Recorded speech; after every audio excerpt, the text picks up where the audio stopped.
Live from KSAT 12, the news at noon starts right now. We start with late-breaking news this noon on the city's west side. Police investigating what appears to be a murder-suicide. This is in the 100 block of Enrique Avenue. That's near Callahan Road and West Commerce Street. According to Chief William McManus, a man went into the home to check on his brother and found him and a woman dead in the home.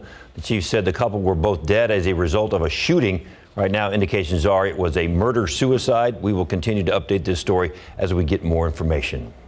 Also new this noon, two fights outside of a Kerr County bar, both ending with bullets flying. And both involved the same suspect. The Kerr County Sheriff's Office says 22-year-old Andre Deshaun Parker got into a fight with a woman outside of a pub in the 100 block of Loyal Valley Drive.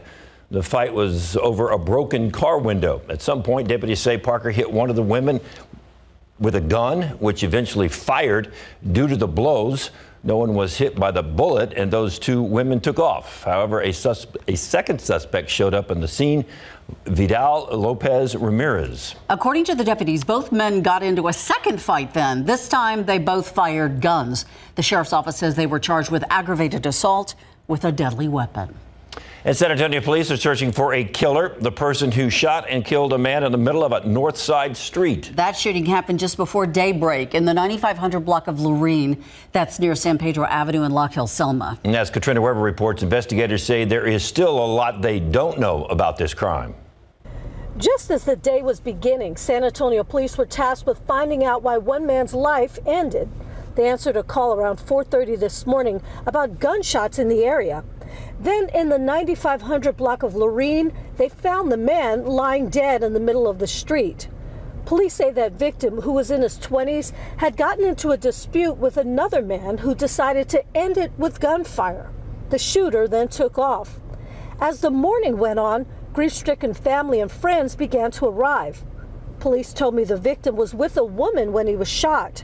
They questioned her as a witness, along with several people at a nearby apartment complex. Investigators also marked off evidence on the ground and went through the couple's car looking for clues. Although police questioned a lot of people here, it seems they still don't have a whole lot of answers, including who the shooter was or where he is now. Reporting from the north side, Katrina Weber, KSAT 12 News.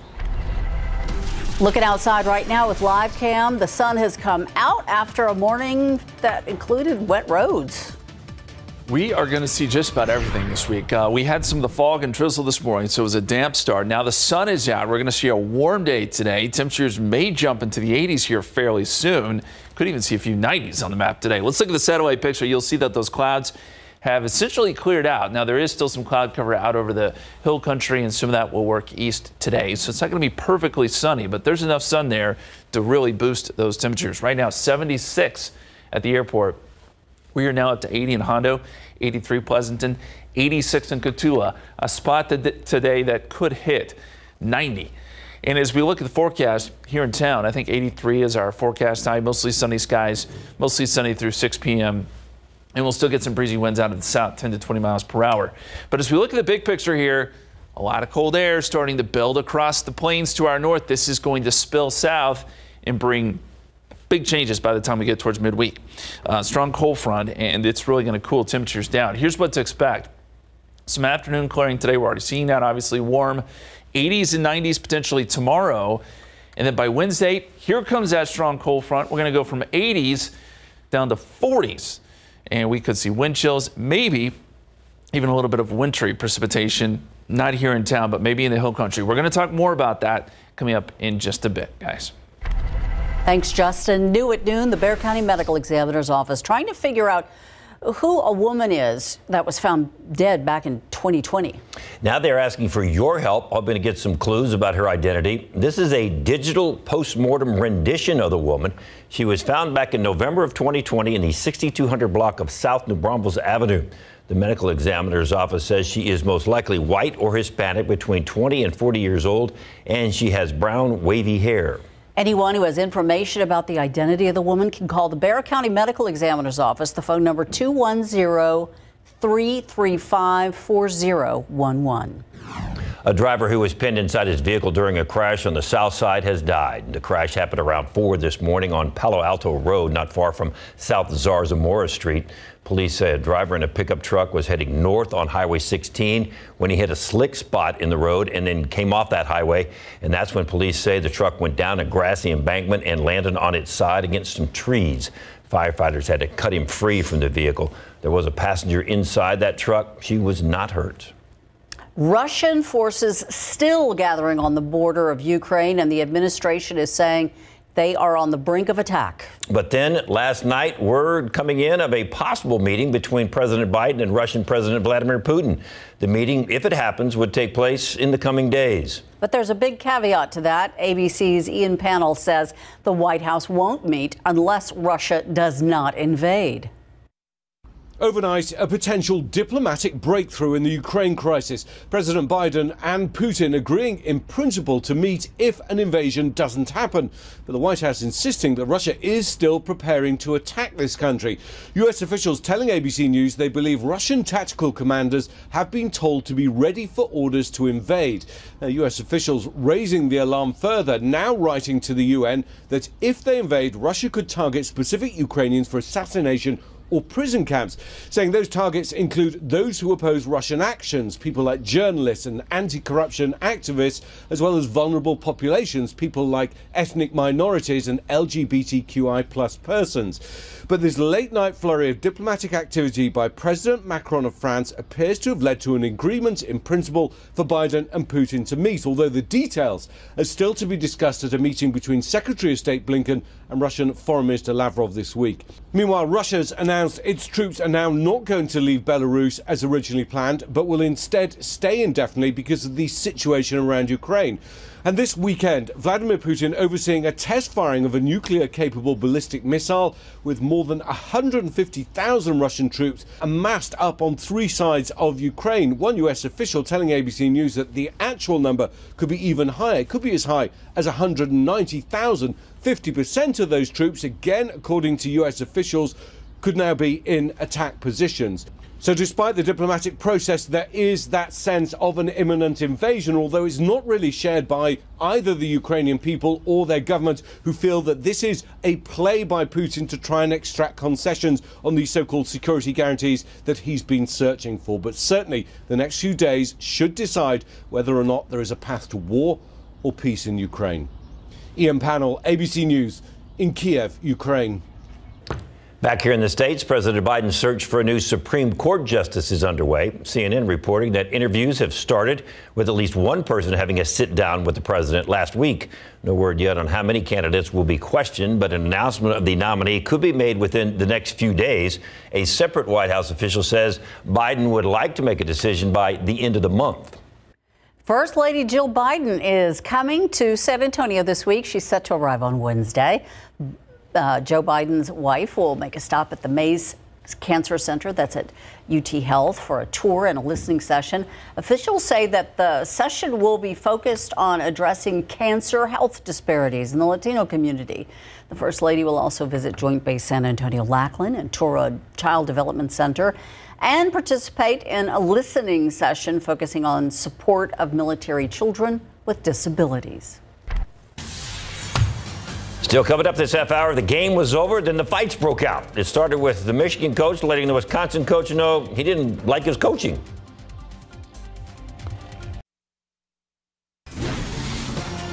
If you are looking for a job tomorrow, there will be a free career fair. It's going on at the Tri-Point Event Center on North St. Mary's Street near 281. That event being hosted by Goodwill, but there are also going to be more than 40 other local employers looking to fill full and part-time positions in different industries. Some of the companies include Amazon, the City of San Antonio, La Familia Cortez Restaurants, and Security Service Federal Credit Union, just to name a few. The job fair is free. It's open to the public. You do need to bring in a resume and an ID, and you must wear a mask. HEB celebrating teachers in a sweet way through ice cream. As a way to celebrate 20 years of excellence in education awards, the grocery store chain is announcing a new limited edition creamy creations flavor called Education Heroes. HEB officials say the ice cream is an icing flavor with cake pieces and rainbow sprinkles and it's available in both half-gallon and pint sizes. We'll go for the half-gallon. 10% of the proceeds from the ice cream flavor are going to go to Donors Choose. That'll help fulfill the classroom wish lists of teachers all around Texas. You can use some ice cream today. Look at that temperature. Yeah, you know, I feel like we're going to have a case of whiplash all week long because we're going to go from this to that real fast. True definition of weather whiplash, I'd say, yes. Hot today so far, and we're just getting started. The aquifer down a 10th of a foot to 664.9, and your pollen count, Molds, Elm there. Mountain Cedar's holding on by a thread, but still was in the pollen count today. It's a low at 20. A lot going on this week. We'll take a look at the 7-day forecast coming up.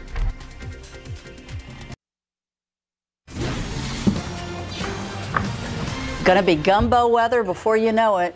Not today, though. Not today. Today's like... Today's popsicles and ice cream. Ice cream. This is weird. Go get the ingredients ready now, and then once it becomes gumbo weather, which will be I'll make soon, a gumbo for the station. You make, yeah. Like that idea. Yeah, that's a good one. Let's take you back, though, to 1996, guys. You probably remember this. On this day in 1996, it got up to 100 degrees.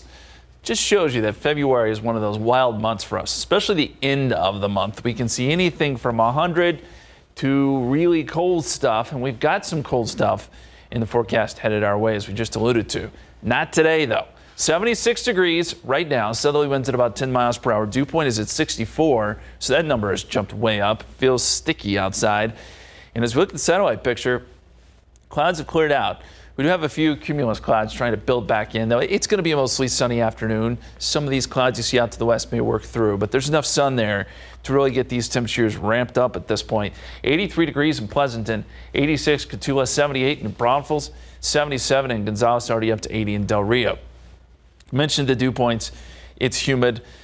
I could even see a few places getting heat index this afternoon. I mean, that's possible. It's one of those type days. And as we look at the wind gusts, the reason the dew points are as high as they are, we're starting to get a good southerly wind now, gusting now to 23 miles per hour in San Antonio, gusting to 31 in Pleasanton, so it will be a breezy day as well. Let's look at the forecast temperatures. I think by, say, 4 p.m., we're looking at temperatures in the 80s in most spots, maybe even a few 90s in places like Carrizo Springs and Cotulla. Tonight, we see those temperatures fall back into the 60s. It will not be a chilly night like this morning. We'll see some cloud cover, maybe a few spots of some fog. And then tomorrow afternoon has the potential to be even a little bit warmer. 86 here in San Antonio. Again, we'll see some 90s on the map, but this is the last day of the heat because the bottom falls out as we get into Wednesday. Cold front comes through, and that really drops temperatures into the 40s. Wednesday, Thursday, Friday, it's going to be chilly. Gusty winds. It will feel very, very different. We can see some of that cold air already starting to gather here across the northern part of the country. It's -5 in Cut Bank, -7 in Bismarck, and that cold air will spill down the plains. We think it will be here Wednesday morning, sometime around sunrise. Now, that's subject to change. The models have not been in great agreement on this, but that's the latest thinking. As for tonight, this is around 10 o'clock. I do need to mention there is a chance for some showers, maybe a thunderstorm across the hill country, not necessarily here in town, but folks say Rock Springs, Fredericksburg, Kerrville has a chance for rain tonight. And then tomorrow morning, again, clouds may briefly build back in, but it'll be hot tomorrow afternoon. We'll see plenty of sun once again. Here comes the front. 7 a.m. or so, that front's coming through. When it does, gusty winds kick in. It becomes cold and damp. This is around 5 p.m. and this model is showing some wintry precipitation in the hill country. A couple things to mention here. I think it would probably be in the form of some very, very light freezing drizzle, and we will have been in the 80s both days prior to this, so I don't expect any big impacts. This is all going to be really, really light, but we do need to mention it, and it's something to watch, I think, Wednesday night, and maybe again Thursday night. We'll keep tabs on it. Here in San Antonio, probably just cold and damp. Here's a look at the 7-day forecast. 86 tomorrow, 64 Wednesday morning, but we fall into the 40s by Wednesday afternoon, turning windy, light showers, a good bet. And then 34 Thursday morning, only 42 on Thursday, breezy. Again, some light showers around. And Friday, mostly cloudy, still a few lingering showers. It takes a while to warm back up. Hopefully by Sunday, we'll start to see those temperatures rebound some. But a lot going on, as I said earlier, in the 7-day forecast. And just be prepared for that cold air Wednesday, guys. Going to earn a bonus this week, looks like. Yes. You're hopeful. Yes. DeJounte Murray shows why he is an all-star, and another tight finish at Daytona coming up. Several Spurs, past and present, enjoying All-Star Weekend and taking the All-Star Weekend fun, while some just resting up for their final 23 games of regular season. Hall of Famer David Robinson and his son David Jr. got to chat with DeJounte Murray and his daughter Riley. They were courtside at All-Star Weekend on Saturday. DeJounte explained to his daughter that the Admiral used to be a Spur, just like him. Then David told Riley about the big difference. Her dad is now breaking all his records. DeJounte became the all-time leader in franchise triple-doubles with 15. All right, let's fast forward to the game last night, second quarter. DeJounte getting some playing time and showing everyone why he deserves to be an all-star. Got his first points off the three. Moments later, the Hornets' LaMelo Ball has the sweet alley-oop pass from under his legs to Murray. Slams it home. Here it is again in slow-mo for you. Look at that pass right there. Nice. And then DeJounte goes up and brings it down. And then he gets another dunk thanks to Trae Young. Murray had 13 points on 6 of 8 shooting in the second quarter. The Warriors' Steph Curry was raining it from downtown, though. He had 8 threes, led all players by halftime with 24 points. Team Durant takes the second quarter 49-46. The overall score at halftime was 94-93 for Team Durant. After a long halftime, introducing the 75 greatest of all time, the Steph Curry show continued. He made another 5 straight three-pointers to begin the third before he finally missed one of those trays. It was off of one leg. The previous three-point record for an all-star game was 9. Steph had 15 through 3 quarters. In the middle of that, DeJounte, here, watch this one. Off the backboard, slams it home. The third ended in a tie. First team to score 24 in the fourth wins the All-Star game. So we go to the fourth. First team at 163 is going to win it. Steph Curry makes his 16th three. He finished with a game-high 50. The 76ers, Joel Embiid down low, basket, and a foul. They called a foul, 3-point play. Team Durant, game tied at 155. Giannis drives, gives Team LeBron the 2-point lead. Then the Greek Freak throws down the court to LeBron, 4-point lead. But Team Durant responds. He makes the three. It's 161-160. LeBron puts the game on his shoulders. And here it is for the win. Little fall back off of 1 foot. Yep. They are 5-0 in All-Star games now since they changed the format. So here is your final team. LeBron gets the big win, 163-160. All right, so now let's check on the Spurs schedule. They're back at it. They get the rest of the week off, basically. Friday night is their first game back in action. They are at Washington to take on the Wizards. And then Saturday, so after all that rest, they get back-to-backs. Saturday, they're at Miami to take on the Heat. And then one more game to wrap up the rodeo road trip on the road. We told you Juwan Howard was not happy about that timeout. And Juwan Howard just threw a right hand. Yeah, Michigan's head coach and former NBA star Juwan Howard slapping Wisconsin assistant Joe Krabanoff as the teams lined up for the postgame handshake. It all started when Howard and Wisconsin's head coach Greg Gard started arguing. Players started to throw punches. Afterwards, in that brawl, Howard said after the game that he was upset on how the Badgers called 2 timeouts in the final minute when they were up by 15 points. Great day for racing, the 64th Daytona 500. There was plenty of intrigue with the debut of NASCAR's new next-gen race car, which included bigger tires and new exhaust. 3 laps away from the end of the race, Kevin Harvick tries to avoid contact. Gets smacked by Kyle Larson instead, starting a 7-car pileup. That brings out the caution. 6 laps to go. Ricky Stenhouse Jr. spins off the nose of Brad Keselowski and takes out another driver. Final lap, rookie Austin Cindric is going to be leading the way. His first move is to block Ryan Blaney from taking the lead, and then he survives a late charge from Bubba Wallace to win the race with 0.03 seconds difference between first and second. Cindric wins his first Daytona 500 on car owner Roger Penske's 85th birthday. Absolutely a racer's dream, to come here to Daytona on Speed Weeks, let alone be in the race, but have a shot at the end with your teammates, and obviously to be able to do this for Roger Penske on his 85th birthday. Couldn't think of a better birthday present. I know it's a re-gift situation, but I think he'll take it every time. I guess you could re-gift that, huh? A re-gift. Love that. That's great. All right, coming up next, the FDA warning people about some potentially unsafe items. All of them sold at Family Dollar stores. Now the company has issued a voluntary recall. We have details in the next half hour. And millions of people are dealing with the effects of lung disease, and it's especially common in low-income countries. However, Health experts officials say it's completely preventable. What tools are being implemented in order to help keep people healthy? How are you streaming your music these days? So many options out there, and they all come with a different price tag and different features. So if your current app isn't cutting it and you want to switch services, at 5 o'clock today, 12 on your sides, Marilyn Moritz is going to explain how to transfer your tunes without losing them.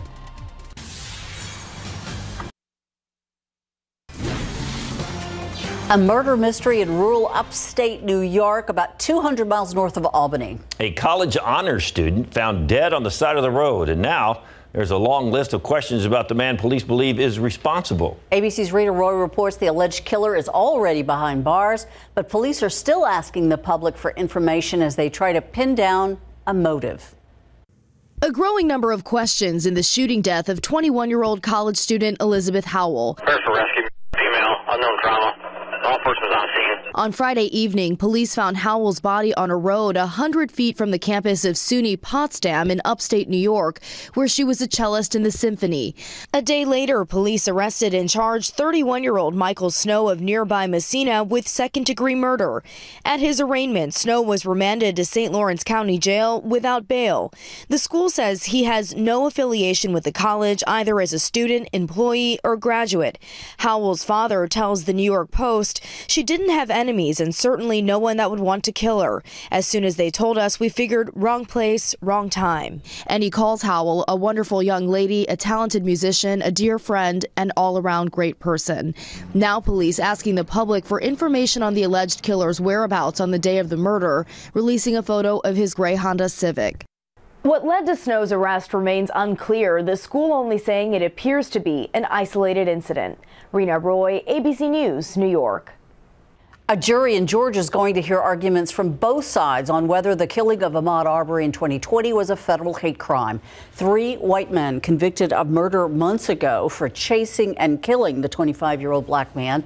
Their second trial will wrap up today with closing arguments. All 3 men have pleaded not guilty to hate crime charges. And another trial getting closer to a verdict. It's the trial of 3 fired Minneapolis police officers. They are charged with civil rights violations in George Floyd's killing. That trial may be entering its final week. Testimony resuming today, with the final officer expected to take the stand at some point this week. The other 2 officers had their turns last week. Prosecutors say the men disregarded their training in the incident back in 2020. The defense attorneys are arguing that the training was inadequate. A weeks-long blockade in Ottawa, Canada has led to almost 200 arrests. It also resulted in prolonged suffering for businesses caught in the middle of the protests against COVID-19 mandates. CNN's Paula Newton tells us more from Canada. Another dramatic weekend here in this country's capital, but this weekend things look so much different. Police saying they have managed to recapture block by block that crucial space in the downtown core, the one that is directly in front of Canada's national parliament. Police say there have been nearly 200 arrests, dozens of charges, and that includes charging some of the protest organizers. There are also 2 separate investigations underway as to whether police enforcement was in fact appropriate. Having said that, police say this city now is starting to look more normal, in their words, and they are saying that they hope that this city can return to calm. Take a listen. We promised earlier this week that we would clear our streets and give them back to our residents. We promised that we would return our city to a state of normalcy. With every hour, we are getting closer to that goal. Please note that our entire police service remains committed to the community healing that still needs to be fostered and focused on in the days to come. Now, that healing, of course, most pronounced in the city of Ottawa, but right through this country, there are a lot of questions being asked about the divisions that now lay bare still throughout the country, depending on which side you're on when it comes to COVID-19 measures. Add to that the fact that this Emergencies Act, in order for it to stay in place, would have to be passed by Parliament. The Trudeau government still saying that it is something that must remain in place if they're be able to combat some of these protests. Paula Newton, CNN, Ottawa. Looking outside with live cam. Beautiful day out there, summer day almost. 78 degrees. Almost 80 degrees. I know. There's some places in Bexar County that are now in the 80s. Yeah, a lot of kids out of school today. They're enjoying the weather, I'm sure. Lucky. Outside. Yeah, it's a good day. A little on the warm side. Yeah, tomorrow will be the same way. As we look across the state, some clouds coming through out in West Texas. Not a lot of rain, although there's a little disturbance that could create some showers and storms a little bit later tonight, generally north of us. But that'll be the case probably during the overnight hours. As we look at temperatures, 76 degrees here in town, but looking at some of the observations here in southern Bexar County, it is above 80. You go where the clouds are, it's a little cooler, 69 in Lubbock, 70 right now in Midland. A little closer look at our general vicinity, 84 Pleasanton, 86 already in Catulus. I would not be surprised to see some 90s down to the south and west of San Antonio today. Again, there's a look at some of the cloud cover that's coming through. And the forecast calls for temperatures up around 83 degrees here in town, dropping to 80 by 6 p.m. and then eventually 75 by 8 p.m. Winds will be breezy, too, out of the south, 10 to 20 miles per hour. But as we've been talking about all day, big changes head our way by midweek. We'll look at that forecast here in just a few minutes, guys. Very big changes, thank you. The Biden administration has again placed a pause on new leases and permits for federal oil and gas drilling. That move coming after a district judge in Louisiana issued an injunction that prevents the administration from using the, quote, social cost of carbon in its decision based on oil and gas drilling on public lands. The social cost of carbon is a metric which puts a dollar sign on each ton of carbon dioxide emitted in order to value its impact on disasters like wildfires and hurricanes. The administration also requested a stay pending an appeal, saying that the ruling was just too broad. Millions of people throughout the world are affected by a common preventable lung disease, and those in low-income countries are more at risk. With more, here is ABC's Faith Abube. In developing countries, toxic smoke from fuel plants blows into communities at dangerous rates. Not only that, cooking over wood and coal stoves exposes people to harsh smoke particles that can damage the lungs. Over time, smoke exposure can lead to a disease called COPD that causes difficulty breathing and can even cause death if left untreated. The damage can often be reversed if caught early, but detection is difficult in low-resource settings. Researchers at the University of Miami found using surveys as screening tools was effective and easy to implement in several low and middle income countries. Researchers distributed short questionnaires about early signs of lung damage to people in the community and compared their responses to breathing measurements. Experts advise screening people for COPD frequently, especially those at increased risk because of environmental factors. With this Medical Minute, I'm Faith Abube, ABC News. Snapchat has a feature that allows users to share their current locations with friends. That's not a great idea. Why the app says it's meant to help protect users. And if you're planning a summer vacation on American Airlines, you might want to stick to domestic flights. We'll explain coming up after the break.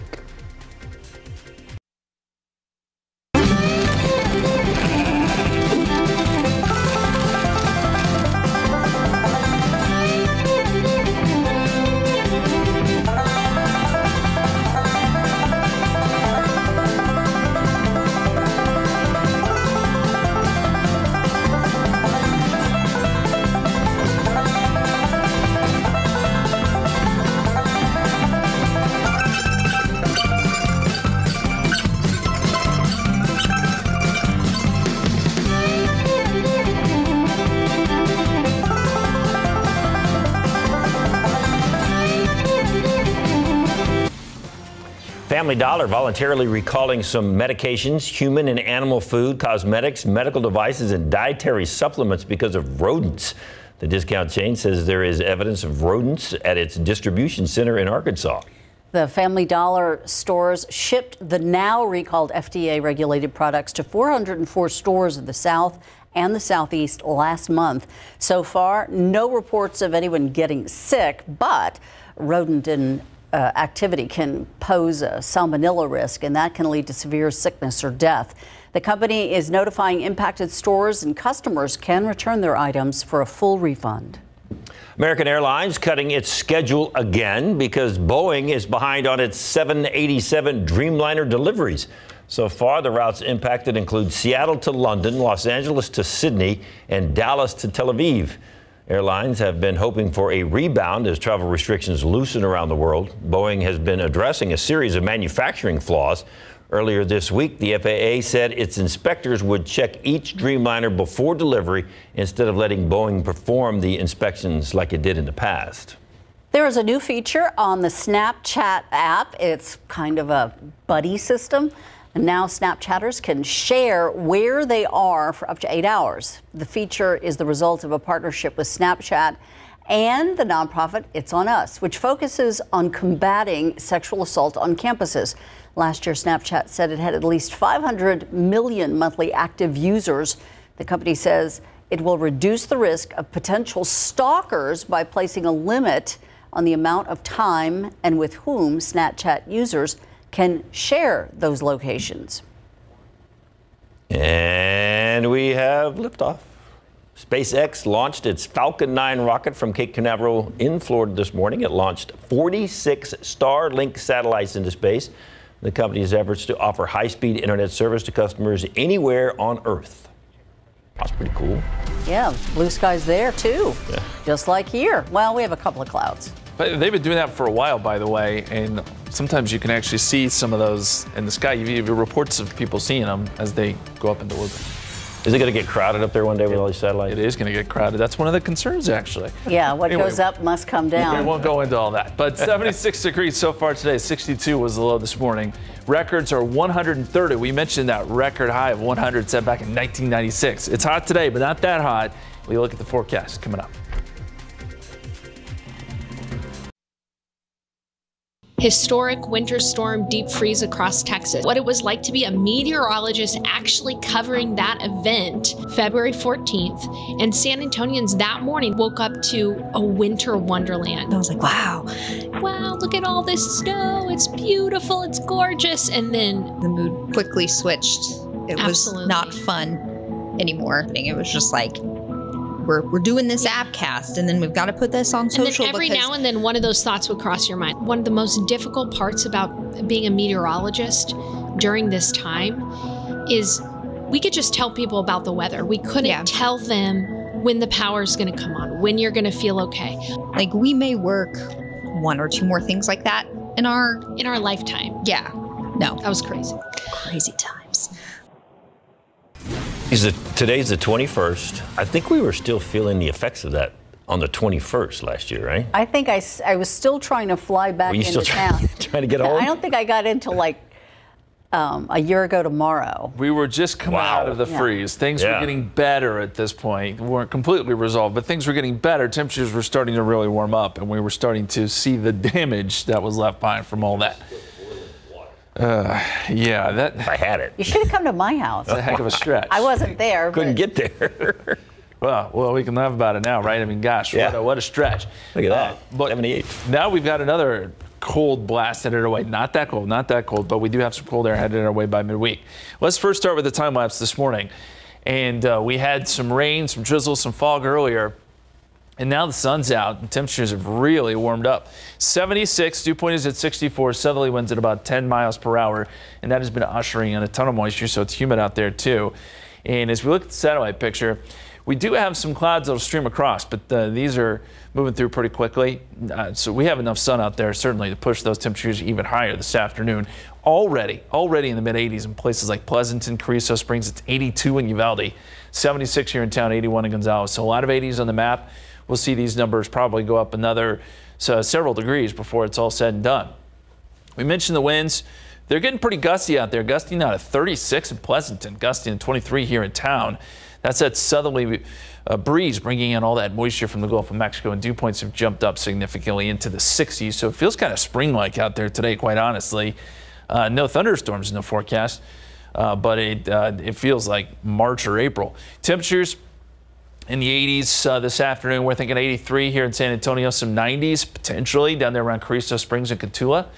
Tonight we fall back into the 60s, some 50s in the hill country, and then tomorrow we warm right back up into the 80s. 83 in Gonzales, 86 in Cuero, 87 Pearsall, 81 in Uvalde. It's going to be another very hot day tomorrow, but that's the last hot day because after that, temperatures do a nosedive. We're waiting on some cold air that is sitting off to our north now, and that is spilling out of Canada. Some showers and storms across parts of Mississippi, Alabama. That's moving away from us. So we'll focus on where this cold air is now. Some snow flying in Dakotas, and it's plenty cold there. -7 in Bismarck, 24 in Minneapolis, -4 Cut Bank, and this cold air is spilling right down the plains and headed for Texas. Now, by the time it gets down here, it's going to be a very, very shallow air mass, but I still think we feel it.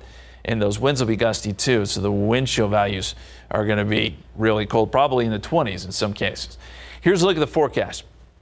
Tonight, little disturbance works through the hill country. I think there's a 20% chance of rain there. Could even see a rumble of thunder. Most of that stays north and west of San Antonio. Then as we get into tomorrow, some clouds to start, and then sun in the afternoon. It gets hot. We showed you the temperatures. Then here comes our front. Right now, we think early on Wednesday. The timing is still subject to change. The models have kind of been all over the place here, but that's the general idea. Front comes through, cold and damp on Wednesday. You'll see those temperatures tumble into the 40s. And then this model does show a little bit of light wintry mix up in the hill country. I think it would be mostly in the form of some light freezing drizzle. And this is all going to be really light. Keep in mind, today, tomorrow, we're in the 80s. So the impacts for this should be, I think, minimal. But we do need to watch it, especially the bridges and overpasses in the hill country. And it's a little too early to start talking impacts yet. Just something to watch, I think, Wednesday, Thursday, maybe even Thursday night. Here's how it looks in the 7-day forecast. 83 today, 86 tomorrow, then dropping into the 40s on Wednesday. Windy, some light showers. Everything's going to be sort of that light drizzly stuff. And that'll be the case Thursday, too. 42, we've dropped temperatures a little bit more. 35 to start Friday, up to 43 for high. Still a few lingering showers. And then from there, it does try to warm up by the weekend. Close to 50 on Saturday, maybe close to 60 on Sunday. But midweek is going to be another shock to the system with the warm temperatures that we're seeing today and tomorrow, guys. Well, you know, the rodeo's still going on, so we have to have that bitterly cold weather again. Just a rule. One more time. Wouldn't be a Ferris wheel ride without your hands freezing to the... Yeah. There you go.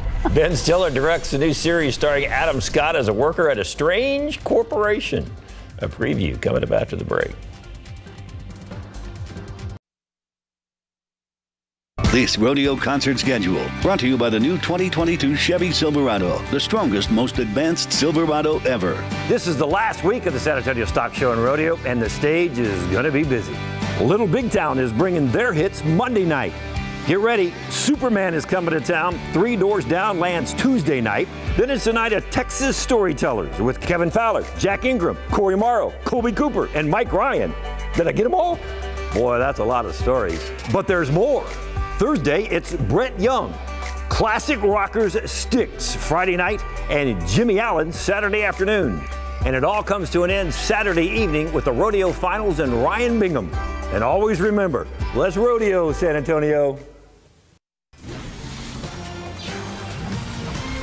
Now streaming the first episode of the new series on Apple TV+. Ben Stiller is in the director's chair for the new show with a dark sci-fi premise. CNN's Rick Damigella has it for us. Hello, my name is Mark S.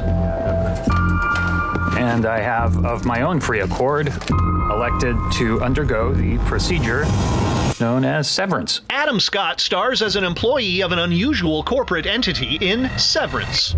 I give consent to sever my memories between my work life and my personal life.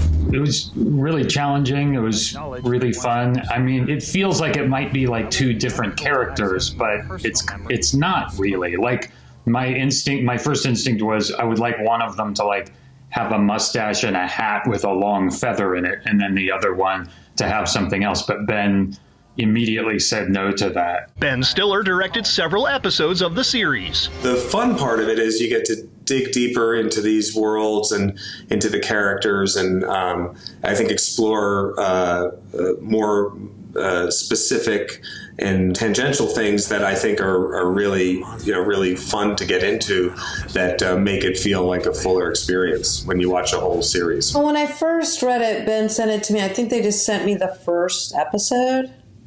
And then I had 1,000 questions. What was the tone of this thing was my, question from the beginning. I'd love to tell you. Because there's never really been anything like this. I confer upon you the advanced role of Department Chief. Congratulations. A handshake is available upon request.